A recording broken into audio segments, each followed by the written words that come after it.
We will be canning runner beans today. I will use 3 kilograms of runner beans for this. The fresher the beans are, the more delicious the preserves will be.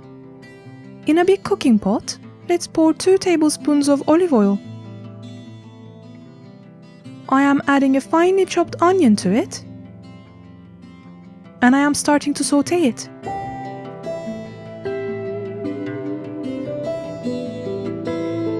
Now I am adding a finely chopped jalapeno. Let's add a tablespoon of salt now. When you add salt over the onion, it fries quicker. I have sauteed the onion and the green pepper for around 5 minutes.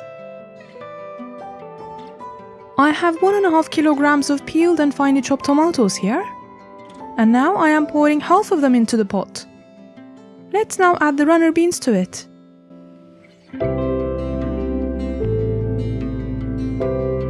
Their tips need to be cut off, and they need to be chopped in bite-sized pieces before this.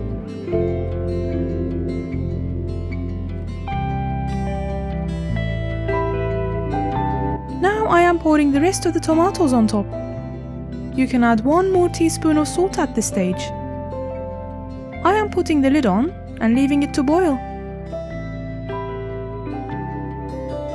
I let it simmer for 15 minutes after it started boiling. You need to make sure not to fully cook the beans. They need to be a little under, as you would heat up and cook this preserve a bit after removing it from the jar.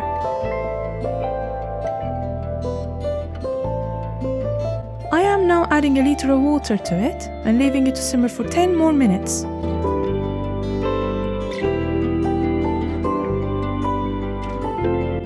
Let's place the lid on and leave it until it has cooked for 25 minutes in total. While still hot, I am transferring the beans into glass jars and removing the air bubbles by placing a knife inside them and moving it around.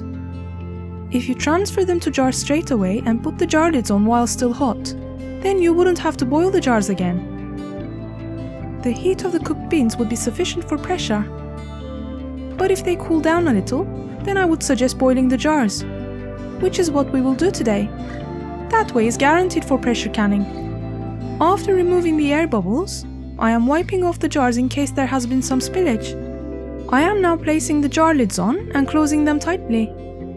The lids need to be brand new, as used lids might take in air and make the contents go bad. If you would like to follow the first option, which is skipping the step of boiling the jars with the contents inside, then you should at least boil the lids beforehand.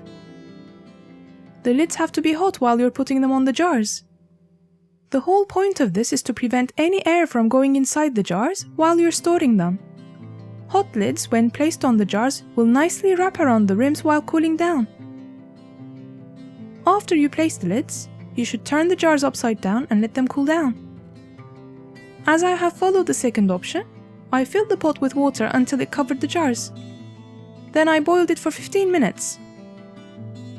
After this, I made sure to tighten the lids again and turn them upside down. They need to wait for a day until they fully cool down. After this, they're ready to be stored in a cool and dry place for many months for your use. We hope you enjoyed this tutorial. Please do not forget to like and share this video, and subscribe to our channel.